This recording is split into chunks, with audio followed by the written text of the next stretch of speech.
All right, first of all, I wanted to thank Monica and AgileWorks and MosaicWorks for putting this on. This is a great conference, and the talks yesterday were wonderful, and looking at what today is going to bring, it looks like it'll also be wonderful. So everybody give Monica a hand for putting this on. I've been here for the last couple of days while she's been preparing, and it's impressive, all of the work. So very good.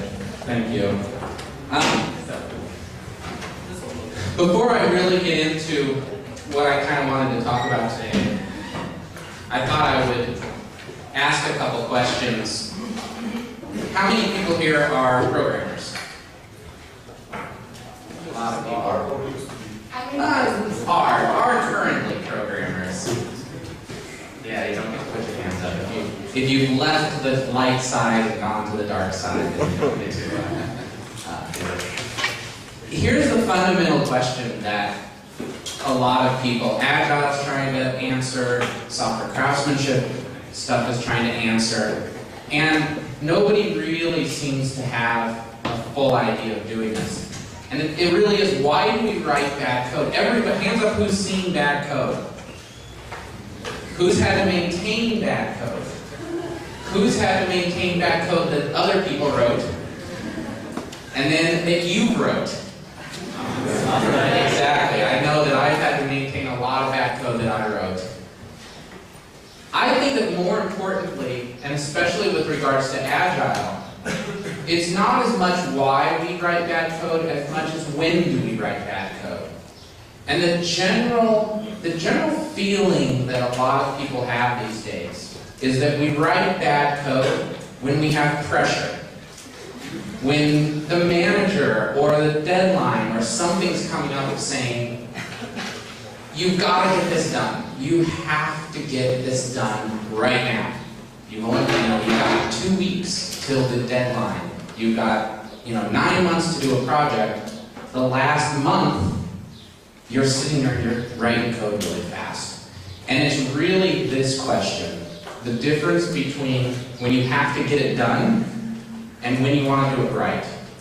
So often we say, well, I know that I should refactor this code, or I should use better practices, I should name this method better, I should pull this method, parts of the method out, don't let it sit to be 100 lines long. Everybody who's written a 100-line method? How many people have actually written a 100-line method as opposed to written a 6-line method and then added a few lines and then a few lines and a few lines, and in the end you have a 100-line method? I usually say people don't tend to write them, they grow them. They let them just sort of come out naturally. The problem is when the pressure's on and when you have to get it done, you tend to do this. You hack away. You've got to get it out there. You fall back on the practices you know. So how many people, hands up who are the developers, again, or the programmers? How many people are doing Agile? Keep your hands up. The Agile programmers. How many of you are doing, how many of you think test-driven development is good of those programmers? How many of you are actually doing it sometimes? Still a few up there. How many of you are doing it the day before the deadline? You have a ton of work still to do. Excellent. Excellent. There's a few people left. That's usually when it falls apart. Why do we stop doing it when the deadline comes? Why do you do TDD when you have a deadline? How come you have to get it done? It happens. There are reasons. It makes a lot of work to be done. Probably a lot of new things are added, and also probably there is mention. There is a new thing, and some of the reasons could be automatic tasks, because a lot of errors were arised on the last minute, some unexpected tests, and that could be saved by quite fast. I know this, but as you already mentioned, the pressure is high. The pressure is high, so you know that it's good, and you know that having those tests is going to be good, and your design is going to be good. But the pressure's on. What happens is, when the pressure's on, you fall back on practices that you know. How many people program before object-oriented programming? Remember when you were learning to do object-oriented programming? And when the pressure was on, you fell back out of OO. And you just started writing procedural code to get it, because you had to get it done. Nowadays, you've probably been doing it long enough to where when the pressure's on, you still write OO. You still build your classes, you still try to do encapsulation and all the fancy OO terms. How come with TDD you don't do the same thing? And the problem is that we haven't learned it. The things that you do when the pressure is on are the things that are your own. Those are your practices. You fall back on them. After time, TDD becomes that. For example, I've been doing TDD for a while now. When the pressure's on, I always go to TDD. If somebody says I have to have something done tomorrow, I will do TDD because I'm faster doing it, just because I've been doing it for a while. So, taking that idea, here's an idea. Why not apply constant pressure to developers or programmers? So if we write really bad, crappy code when we have a lot of pressure right before the deadline, and we've got to get it done, why don't we do that constantly? Why don't we apply pressure constantly? And in fact, why don't we make you have to get it done every month? Or every 2 weeks, or every 3 weeks, here's a bunch of features, get it done. And it's got to be done. Done. It's got to be tested. Everything's got to be there. That right there, does it sound familiar? Last time I checked, that was Agile. Agile says we have a bunch of programmers who, when the pressure is on, fall back to bad practices or don't write the best code that they could. So let's make them always under pressure. And that's kind of the topic of my talk, is what happens when that is going on and what we can do to circumvent that, to make sure that even though we have a lot of pressure, we can still write good code, and some techniques for figuring out how to do that. For those of you who weren't here yesterday, that's me. My name's Haines. I travel around programming with people.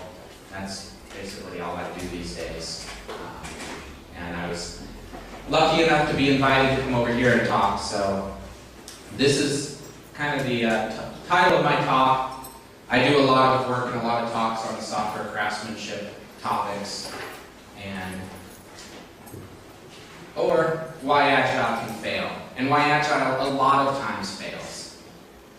And sadly, I know that a lot of people here are Scrum, but Scrum generally fails. And the reason is just what we had said. They apply pressure. People stop with Scrum. They think that, oh, all we have to do is go into iterations and things are going to work great. And this is really the problem. The problem is naked Scrum. When people go and they say, we're just going to do the project management stuff and everything's going to be great. We're going to be able to crank features out really quickly. Wonderful. And the base problem here, and this is something Ken mentioned yesterday. Who all was here yesterday for Ken's talk over the video? Scrum has a base assumption in it. And this is the assumption that really turned out to be wrong. And that's that developers self-organize. That developers, not just self-organize, but developers are responsible. And developers are going to learn how to do iterations. And in fact, when Ken was saying the things that they had found out with the Scrum adoption of what was going wrong, he found out that, wow, developers cannot do incremental software development. It's really hard. They don't know how. So we took basically programmers and development teams who were used to working in 9-month spans, and we dropped them into 1-month spans and did not show them how to do that effectively. Everybody was saying they were doing some form of Agile, some form of Scrum probably. How many people actually got training on how to develop code, actual code level, with Scrum? 1? 2? What did they tell you? They brought in Scrum and suddenly it's iterations and suddenly you have to have a releasable product every 2 weeks to a month. And then they said, go to it. And that was the assumption. That's the assumption in Scrum. It was kind of, well, not kind of, it really was a huge problem. And it's a problem with Scrum. Here's the usual process that you go through. And maybe you don't go through it. If you don't, then it's wonderful. But this is generally what happens. You start out with a beautiful system. The first line of code you write, or even before you write a line of code, your system is wonderful. It's great. The architecture is beautiful. You write just that first little feature, the first story card. Oh, it's beautiful. It's a grid. Then they come and they say, okay, next iteration, why don't you add a feature to it? So you add a feature, you put in the feature. It's got to be done. It's got to be done really quickly. So you add it. Then you add another feature. You move along. Come in, you change a feature, you continue to do this, walk along, and then time passes, and very, very quickly, or not so quickly, depending on what your process is and how rigorous you pay attention to it, this ends up happening. This ends up being your code base. Has everyone seen that code base? From the answers before, you've seen this. Now, they ask you to add a feature. So this is saying you've been doing Scrum for a year. Awesome, we have this great code base. We added there's a bunch of features in there. There's a circle, there's a triangle, there's all sorts of great things. How do you add a feature when what you end up with is crap? So you've got this horrible code base that looks like that, and then suddenly they're expecting you to continue to add features very, very rapidly.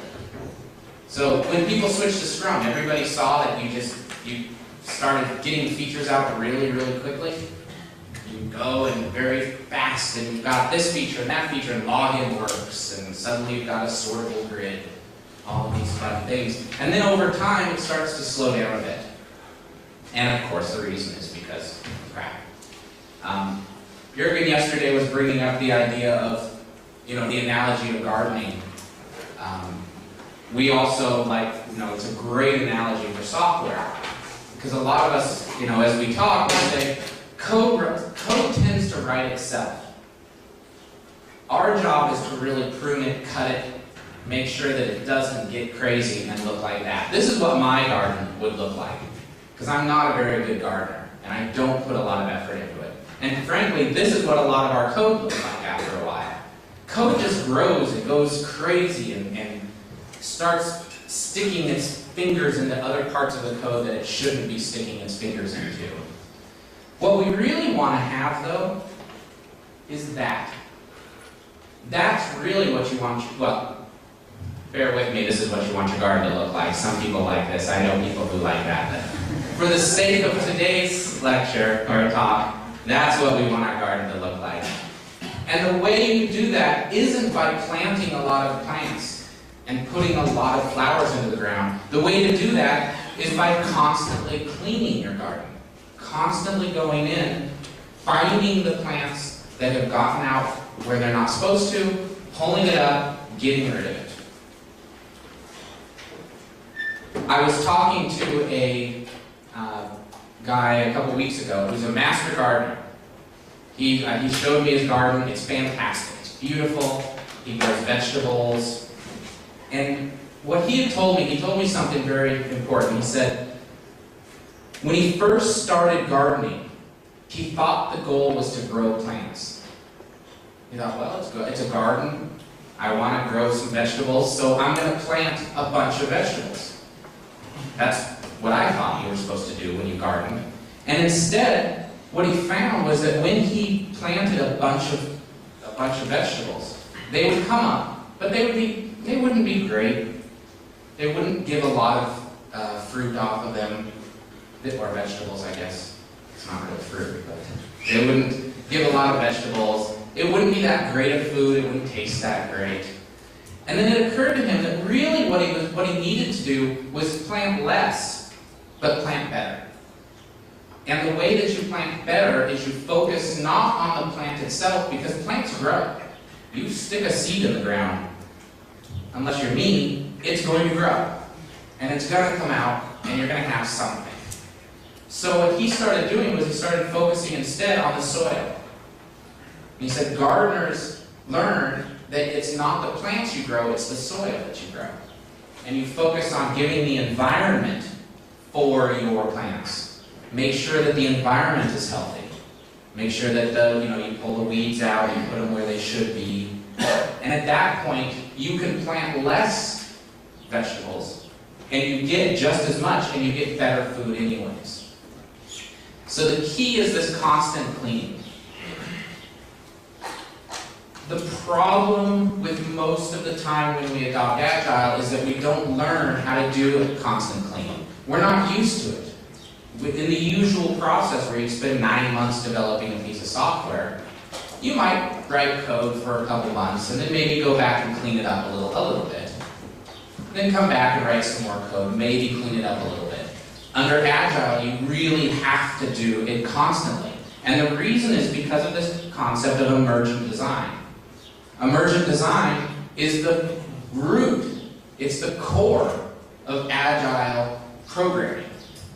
Because everybody says, oh, don't do a big upfront design, don't spend 4 or 5 months in a design phase in your waterfall process, coming up with the fun UML pictures, trying to get those implemented into your software. Instead, just focus on what happens now. Does everybody, when you got brought into Agile, did people tell you to do that? Focus on this iteration? Just write the code for this iteration. Well, the problem is, if you do that, you end up with that. Because you're constantly focusing just on right now. Emergent design is the key. Emergent design looks like this. You add a feature. That's the first feature we put in there. And you immediately clean it. And you get it into the system, clean the edges around it, prune off the stuff that you don't need, go look, see if any of the other code needs to be killed. Then you come in and you add another feature. This one comes on, the code is already clean, the architecture is already nice, so it just kind of fits on. And then you clean that one up. Do the same, you change a feature, clean it. As time passes, what you end up with is something that looks like this. It's bigger, it's a bit more complicated, but it's still basically the same kind of structure that the initial code has. So there's not that much difference between the small part, when you have the really nice, orderly, structured design, and the larger part, when you have a much more complicated design, but still everything was in its place. And this is the goal. This is the only way you can be successful over the long term when you do incremental software development. So the big question is, how do you do this? Scrum doesn't tell you how to do this. Scrum says, well, you guys are programmers, you should know how to do this. Unfortunately, most of us don't. And so we just come in and we still continue to do it the way we used to. Now, extreme programming, which has the developer techniques in it, extreme programming comes in and says, okay, we're going to do iterations, we're going to do emergent design, here's how you do it. These are the actual steps that you need to do. So it comes in and actually brings development techniques. It says, these are it. I've had discussions with people over whether or not you could be doing XP and not do test-driven development. Well, test-driven development is right there on the blue circle. You can't. XP says you do test-driven development. You do pair programming. You do continuous integration. You do refactoring, simple design. And XP, over time, works great. You end up with this. You end up with it doing this. But there's a fundamental problem. The question is, why don't we do them? How many people again do TDD? More than, say, 50% of the time. 1. 2. Excellent. 100% of the time? Almost. 100%? Almost. Almost? No. 51. Okay. Well, I still said 50, so you can raise your hand. Why not? Why don't we do these practices? Is there anybody here who thinks that they're bad? Okay, good, because I have to take you outside. So, we all think that they're good practices. Anybody not heard of the solid principles? Like single responsibility and the open-close principle, and Liskov substitution, interface segregation, dependency injection, things like that.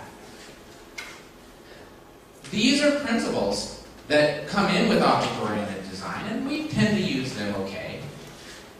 The question is, why don't we do TDD? And the problem is, and this is I think, the failing that came with organizational adoption of XP. That's a big phrase. I don't usually talk that big. So, it's the problem why we don't do XP, and why most companies tend to do Scrum. They tend to do Scrum because it's easy. They don't do XP because we don't know how to do XP. Developers don't know how to do test-driven development. And in fact, it's hard to do test-driven development. Was it easy to pick it up? How long did it take you, do you think, before you kind of got reasonable? A few months. I had a friend who started learning test-driven development and all of these techniques, and he said that he took a 70% hit in productivity when he was learning it. So he sat down and measured it. Now imagine you have a small company. The people with the 3-person company here, there you guys are. Done with the book? Not yet. Not yet? You guys are a company, just you guys and yourselves? No, we have other. Okay. We're the only 3 developers. Okay. So if I came to you and said, you have to do TDD, but you're only going to get 30% of the work done for the next 6 months, your company would probably die. Yeah. A lot of small companies would die. Just go, you can't make money if you're only getting 30% of the work done. And the problem is we don't know how to do it. And we don't know how to learn to do it. This is fundamentally a problem with learning new things, is you don't know how to learn it. So, again, we come back. This is our goal. Our goal is to learn how to do emergent design and evolutionary design so that this happens. You want to be able to take a small piece of architecture, transform it over time into a large piece of architecture. As I've said, test-driven development, emergent design, pair programming, these are the techniques that allow you to do that. And this is the non-equation, the inequation, the inequality that most people misunderstand. Work is not practice. You don't learn things at work. You don't come into work and say, I'm going to learn how to do test-driven development. It's like saying that I'm going to learn how to be an actor by doing plays. Or I am going to learn how to sing by going and singing at the opera. Or I'm going to learn to play guitar by going and playing concerts. It wasn't earlier today. Jürgen said this yesterday. And this is an assumption that's really important. Agilists assume craftsmanship. They assume that we are taking pride in our work. But very few people actually pursue it. I wrote it yesterday and it said earlier today. So the question is, how do we practice? And how do we make it so that we're not writing crappy code all the time? Now, last year at the Agile conference in Toronto, Bob Martin laid down the statement that we should be, writing better code. We got to stop writing crap. And in December, there was a meeting of people in Chicago where we talked about software craftsmanship. We talked about what does it mean to write good code, what does it mean to be, a good developer and a good programmer. Over time, we came up with this thing, which was the sort of the craftsmanship version of the Agile Manifesto, which I didn't put up. I'm assuming everyone's seen that. And what we're talking about is that while the Agile Manifesto says that they want working software we found is not enough. It's not enough that your code works. Your code has to be clean. It has to be a good architecture, and it has to maintain that good architecture over time. So it also has to be well-crafted software, because if you don't, then you end up with that jumbled spaghetti code that we all have to maintain. Why do we put up with it? Why is it okay that after a year or two, our code is horrible? And everybody here raised their hand that they've had to work with horrible code, and we just make excuses for it. We just say, well, that's what happens. I had to get it done. I was under pressure. One of the things about software craftsmanship is the idea of continual learning. You have to constantly be learning new things, new techniques, new languages, new tools, new ways of thinking. And learning them is not going to work and saying, wow, I'm going to learn Ruby today, so I'm going to write an application in Ruby. The way that most of us learn is, how many people play guitar in here? A few people. How many people play an instrument of any sort? Not very many musicians. This is weird. Normally, there's a tremendous number of programmers who are musicians. Oh wow, I'm in one of those rooms. Does Guitar Hero count? No, Guitar Hero does not count. Not for any reason, but... So, the way that we learn to program in general, and the way that we learn new things, you'll have to bear with me. Everybody has seen someone play guitar? Okay, that's good. So this won't completely die. When you learn to play guitar, imagine if somebody sat down, gave you a guitar, and said, you need to learn to play guitar. Oh, by the way, you have a concert in 10 minutes. Isn't that how we learn? Every day at work, we are performing. Every day, we're expected to do new things and do them perfectly. They don't say, hey, we've got a project coming up. Why don't you take 3 months to practice how to do the project? And then we're going to do the project. Instead, they just throw it at you and throw you into the project. So, it's the idea that you take a guitar and you start to learn it, and you learn it just by playing a song, and then another song, and then another song. And you have to switch your fingers. Everybody's seen all the crazy things that people do with their fingers. You don't learn how to do all of those things by just playing guitar and playing song after song after song. You sit there, and you focus, and you make the crazy shape with your hand, and you do that, and then you switch to another crazy shape, and then you switch to another crazy shape, then another crazy shape, and another crazy shape. I just let that on, kept going on that one. So that's the way you learn to play guitars. You do that because you know that these crazy shapes, these chords, show up in all sorts of songs. Once you learn the shape and how to move from one shape to another, you can apply it in a bunch of different songs. That's the way you learn to play guitar. You also play songs. But that's not how you tend to get better. You tend to get better by practicing. The problem is we don't do deliberate practice in software. We don't have the equivalent of sitting there at home on your couch doing this and then moving to C and sitting on G, and moving to C and sitting on G. We don't have the equivalent of that. Does anybody go home and practice writing for loops? No? Why not? Well, for most people, they can write for loops pretty quickly. But do you ever go home and say, you know what? A lot of times I have to write a regular expression. How many people use regular expressions a lot? How many people are Perl programmers? Good. How many people, when you have to write a regular expression, are so good at it that you don't have to look up the syntax? One person. No, there's a couple people. Perl programmers? Okay. Old Perl programmers? Just love regular expressions. Okay. Excellent.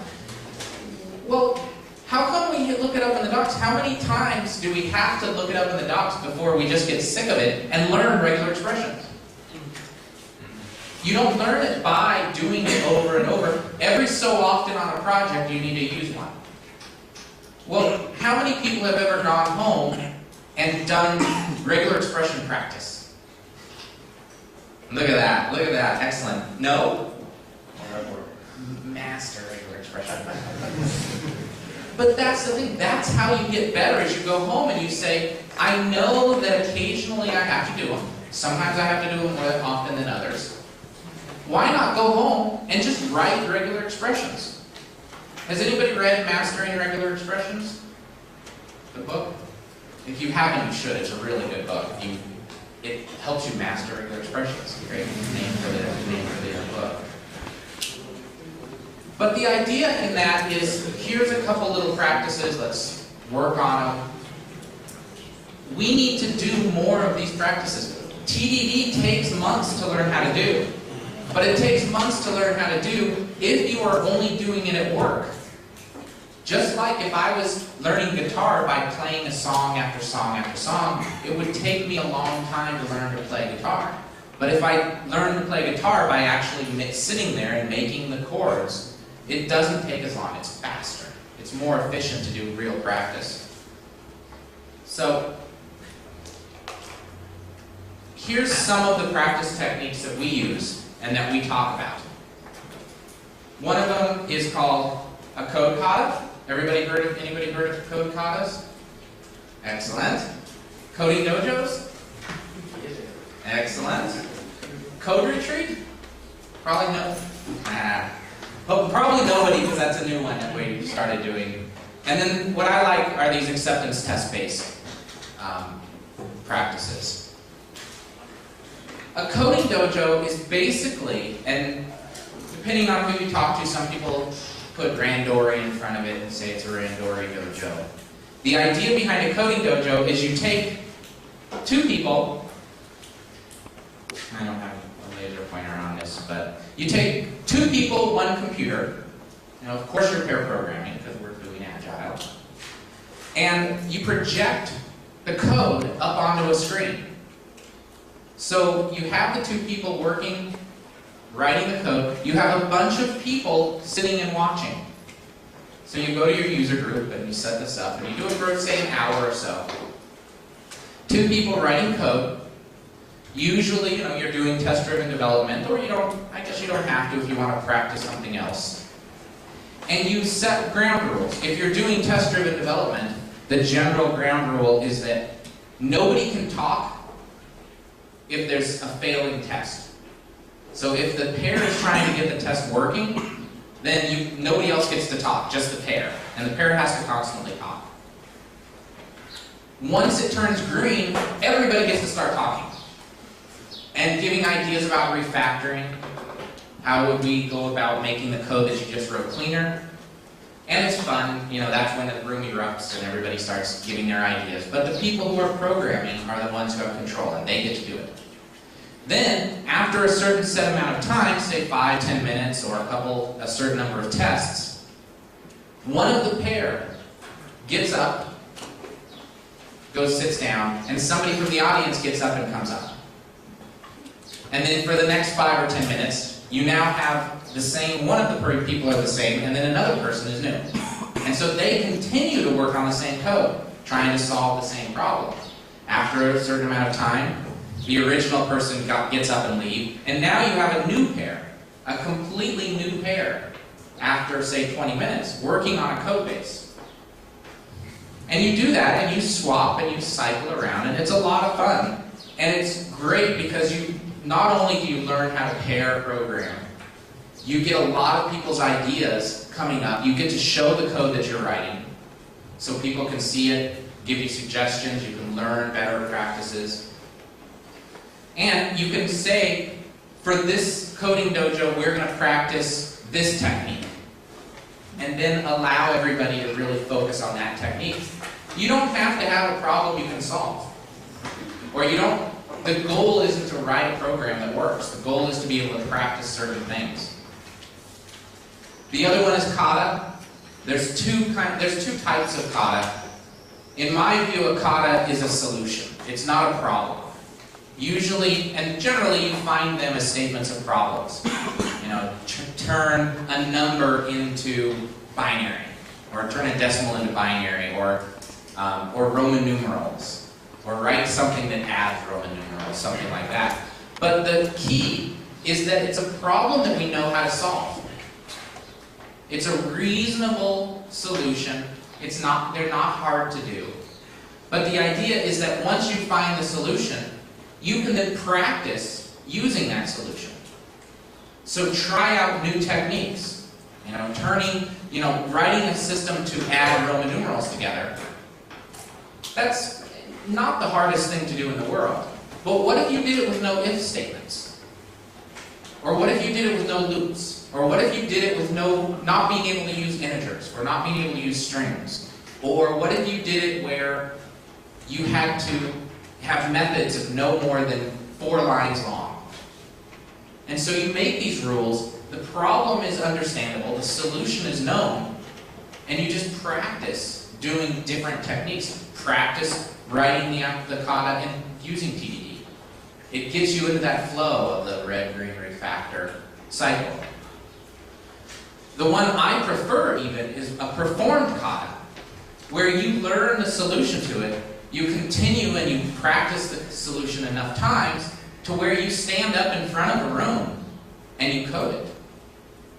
And you don't figure out how to code it in front of the room. You already know the solution. You already know every step of the way. So the idea is that you stand up. This is great at user groups. You stand up, you say, I'm going to perform something I like. I like string replacements.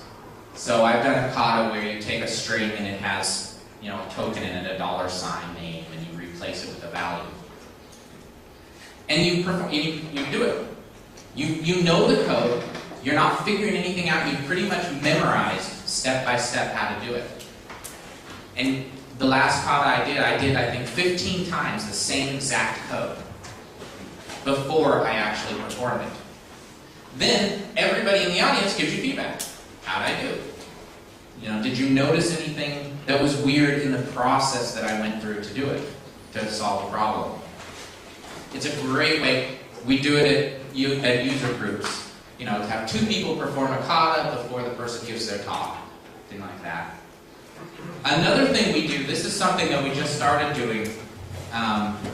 This is in Cleveland, Ohio, where I tend to live some of the time.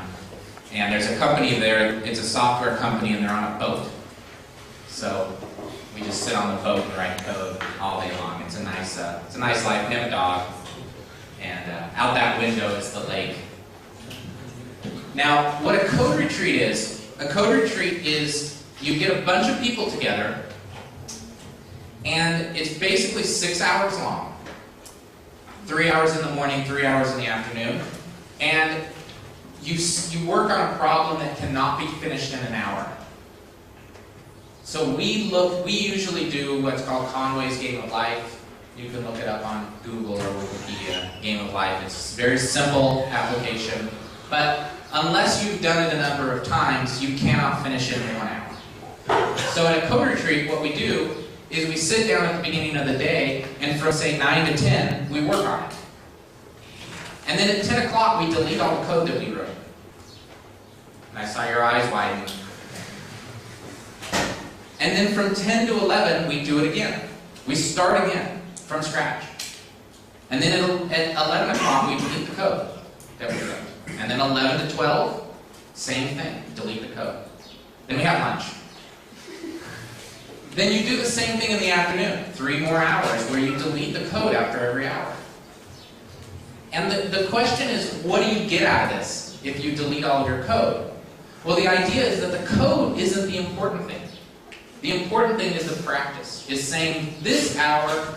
Has anybody heard of the tell, don't ask design principle? Principle in tell, don't ask is that you should never ask your classes to give you information. You should always tell your classes to do something. So if you want a class to print a string, you tell it to print the string and you give it what you want it to print the string to. If you want it to calculate something, you give it something that it can give the answer to. And it's a design principle. It's a great one. But a lot of people don't know how to effectively use it. I'm not that great at it. I love to use it, but it's hard to do. So at Code Retreat, it's fun because you can say, this hour, I'm going to start working on this application, and I'm going to use tell, don't ask. And you spend the hour focused on it. You know you cannot finish this application, so why bother even trying? Work on a small part of it, focusing on this technique, or focusing on another technique. Focus on TDD. You know, the code that you write when you're learning TDD, the tests you write, they're not very good. It takes time to learn, get the feedback, figure out what tests work well. So Code Retreat is a nice, focused event that you can do. Plus, you get to hang out with your friends. And then afterwards, you go have dinner, you go have beers, talk about it. And if you're in Cleveland, you get to do it on a boat, which is a bonus.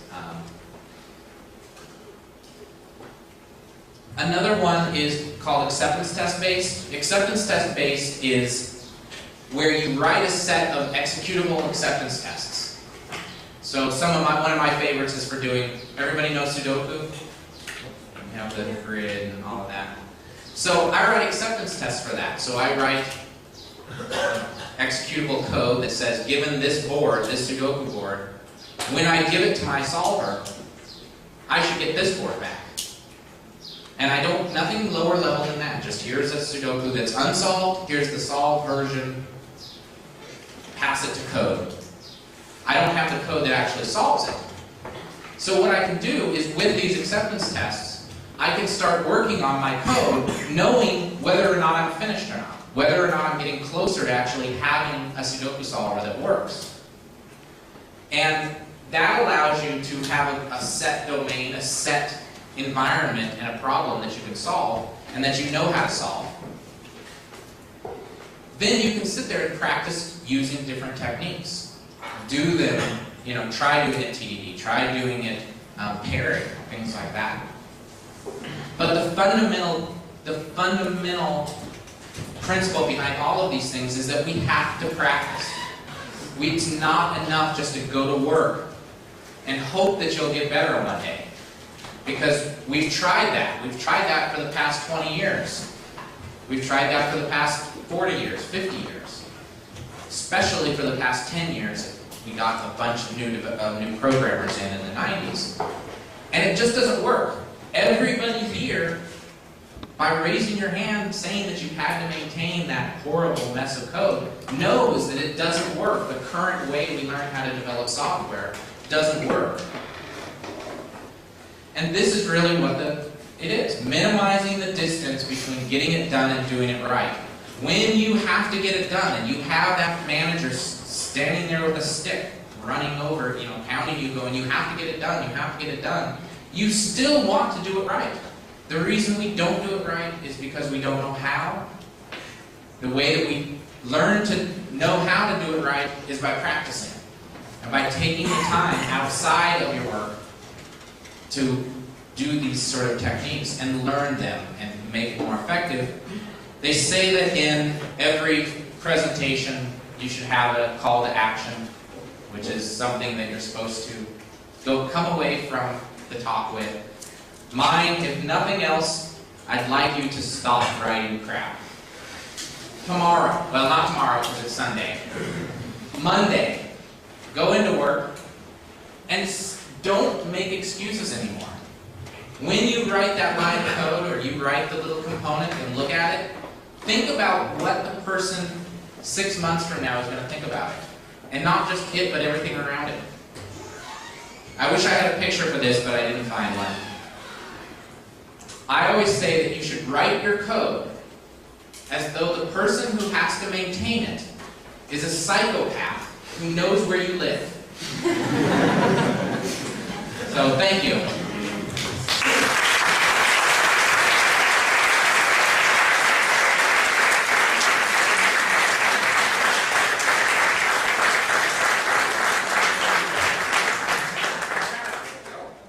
I'm kind of early, so do you want to have questions or later today, or we're going to jump straight into the next presentation? We can take some questions if you want to ask something right now, so please. How does TDD apply to graphical user interfaces applications?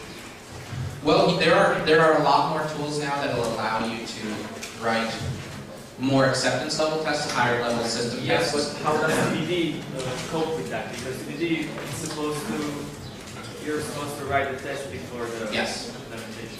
Don't put any code into your UI. So, the first time when I was learning TDD, I asked exactly the same question. I was writing a little app, and I asked the guy's name was Bob Koss, and he said, don't put code in your UI. If it's hard to test, it's a problem with your design, not with the fact that you're trying to test it. So, do you do .NET, Java? Java and text, actually. So it's for the Okay. text line. Okay.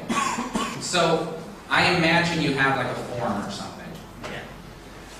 And you click a button, what does the button do? Sort of. Something like that. Yeah. The handler that handles the button, Yeah. call another component right away. That's it. Boom. Now, do you have a line of code that doesn't have an explicit test, unit test for it? Yes, you do.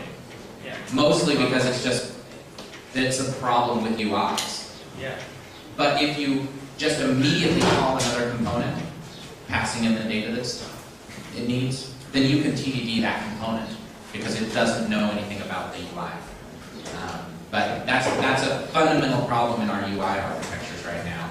And you're starting to see more and more, especially in the languages like Ruby and Python, where you actually can TDD a UI.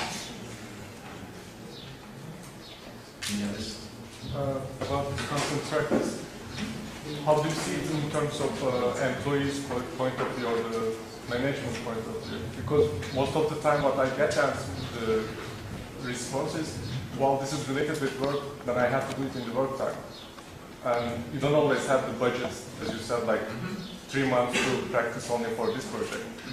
So somehow you expect the worker, as you said, to do it at home, but it's not always the response. So the management point of view, when you look at this one, how you convince the management that they should give the enough budget or the preparation for the developers?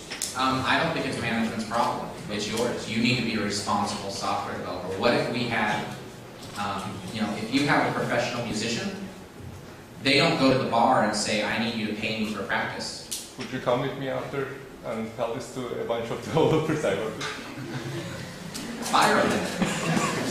I mean, honestly, if imagine you had a musician go to the bar and when people were paying him money to perform music, and he sucked. And he was horrible because he never practiced. Nobody would hire him. It's time that we stop making excuses for the people who are not willing to be professional and actually take a little bit of time out of their own. I mean, everyone's got a busy schedule, but it's priorities. I know a guy who went through his apprenticeship. He had a wife, a kid, a second kid on the way, and he still found the time. He reprioritized what he was doing so that, he cut out a little bit of sleep because of the fact he didn't do it for, a year or 2 years or 3 years, but he took a small amount of time and said, this is something I believe is right. I need to prioritize it high in my life, and I'm going to focus on it. You know what, if developers don't want to take their own time, most of the programmers I know, at some point in their life, wrote code outside of work. Why not now? I mean, it's up to them. If they don't, that's their problem. They're not going to become better, and eventually, I think they'll probably end up either losing their jobs or getting jobs that I don't want. So.